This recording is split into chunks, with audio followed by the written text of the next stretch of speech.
Bad dreams. Sunday, I woke up at like about 5:20 a.m. from this particular dream. Was for some reason I was having to live in just white trash poverty. The location seemed to be down there across the Chattahoochee River down there,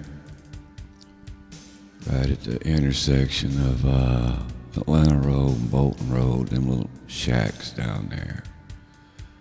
Bunch of little bitty white trash shacks. I don't know why I was there. I was having to stay there for some reason. There was a family I was apparently staying with. Or that's where I ate or whatever. I remember when they would cook, what I would get to eat would be just like a bowl of gravy with some slices of cucumbers in it. I remember seeing them slices of cucumber and thinking, oh, well, good, at least there's something I could eat, and there's some slices of cucumber in that bowl of gravy. So I remember when I finally would get to eat it, later on I would look and I would see they all had bread and other stuff that always appeared after I had ate. I would never get any of the bread, or had these big old things of bread. And the old woman and the girl that lived with her, they was all poor and dressed in these old ragged clothes, and I'd go to brush my teeth, and there'd just be these 4 old toothbrushes laying out on a counter somewhere, and you didn't know which one to use. So I chose to use the red one, and I didn't know I put it back, and I just laid them there. I tried to get something to drink. I looked in the refrigerator to see if there was anything to drink, or the ice box, whatever the hell it was, and there was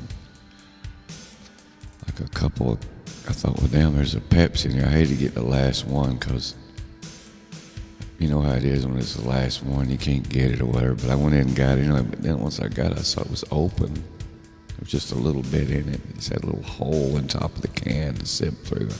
I went ahead and got it anyway. I don't remember drinking it, but I felt bad about getting it. I know that I was taking one of them poor people's open last sip of Pepsi, but I was going to try to drink it with my cucumber and gravy. And I mean, I don't have it all in order, the dream all in order right now, but I looked in the bathroom, to wash my hands over in that little shack, and all the water was there's water just bubbling up out of all the pipes, and there's just water steadily running in there. And I started to try to turn the handle, but then I was scared too, because you couldn't tell which way to turn the handle. Or it might get worse, just water bubbling up and boiling out of everything. I just kind of cracked the door and looked in there. There's just these rickety old little shacks, and I didn't use the water because I was afraid to touch the pipes. Everything was so leaky, and I didn't know what I might break. So I just eased out of there. And the old woman, she might not have been that old, but they just looked so damn old. And it was her and I guess the younger one, her daughter, or whatever. And they was getting some clothes out for me, picking me out some clothes, and I could hear them talking. And they was pulling out all these clothes, or whatever, and then I heard them talking about that little bitty shirt. And there's a little bitty shirt right there. And when they saw that little bitty shirt, they smiled. They was happy, and that's what they was going to give me, a little bitty shirt. So the clothes they gave me to wear was all too little for me. But after I washed my face off with whatever, that leaky water, and And I put on them little bitty clothes and come out, and they was all kind of happy. It was a little nicer to me when they saw me in them little bitty clothes. It was too little for them, and I had my hair all slicked back and everything. Apparently, there was another building across the street where I was to sleep at. I wasn't to sleep in the house with them. So I was going to go over there across the street and stay in my little place. And when I got over there, there wasn't even a door handle on the door. It was just a door with no handle. And I thought, damn, I've left my guitar and amp in here. I went in, I still had a guitar and amplifier for some reason sitting on something. But there was no door handle. I knew I couldn't leave it there, and I remember thinking that I'm going to have to take it back to where I really live or where I came from, somewhere. I must have had a nicer place somewhere, whether it was with my parents or I had it somewhere. But I remember I was going to wait till late that night. I was going to take my amp and guitar out of there and take it back over where it'd be safe. I never got a chance to. I come in my little shack with no door handle. I walk in and I'm sitting down. Well, actually, I think I come in and started taking my clothes off because I was getting ready to lay down or whatever, and I realized I didn't have any lights in the house. I was going to turn the lights on, but there wasn't no lights. And then I realized why there wasn't no lights, because there was all the shacks next door to me and all around me. And I had no curtains. And if I'd have turned on the light, everybody could see straight in. It was all looking down on me. Mine was kind of down in a hole. And there was this shack next door, and I guess a family of poor white people lived in that.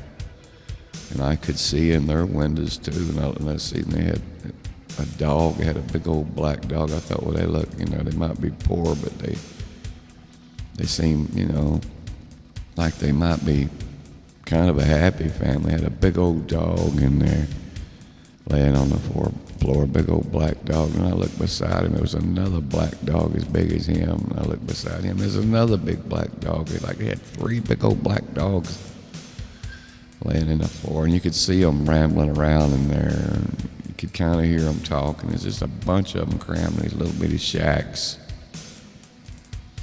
And then I looked down at my feet, and I had a dog, and it was a dog. He didn't look as good as their dogs. He was black, too, but he was all scraggly and scrawny. But I petted him, and then I got up and checked the door where I went to sleep, and I realized I didn't have no handle anyway. And I went back and sat on this cot. Sit on this old cot there, and I guess I was going to lay down. And then I heard some talking, and it was saying 10-4, 10-4, and stuff like that. And it was like the dog could talk, and he was saying some of my old stuff like, keep a good thought, don't get caught, and 10-4. And it was just weird. And then I realized there was all these strings and stuff. I heard some noises making, and there was like strings running from in my house to outside, and it was that old girl that I guess it was a daughter of that woman that was having to put up with me being at their place for whatever, and having to feed me and clean my little bitty clothes. And I realized then they was playing tricks on me, and this girl, it's like everything's like from 1940s or something, the way that everybody was dressed. It was not current time. And they come jumping in the house, and they played a trick on me, and they thought it was funny because I must have thought the dog was saying 10-4, keep a good thought, don't get caught. And I'm sitting on this little cot, and they could jump at me. They're on these old rickety beds with these steel springs and stuff. I don't even think there was much of a mattress on them or nothing. I remember I was glad I wasn't going to have to sleep on them. There was this cot thing over I was going to sleep in. And that girl, they come in and said something. And so I was just responding politely. I don't know what it was, but all of a sudden they jumped over with knives and started stabbing my old cot, started slicing my old cot to pieces and just tearing it up. And then I guess I woke up at about 5:20 in the morning. There may have been more by the time I got up and looked up this recorder, but I'm not sure. It was all black and white. It was all gray, black and white. There was no color in anything. I don't think I'm forgetting too much. For some reason, I was having to stay with these people, or they were having to tolerate me being there. Like I said, when they fixed my gravy and cucumber, for some reason there was never anything after dinner was over, and I'd look, man, all kind of bread and stuff that would have been nice for that gravy, but I didn't ever get any of it. And the leaky pipes and the toothbrushes all in a pile there. And I must have had a car of some kind. I must have had a better place somewhere. For some reason, I was having to stay there, having to go through it.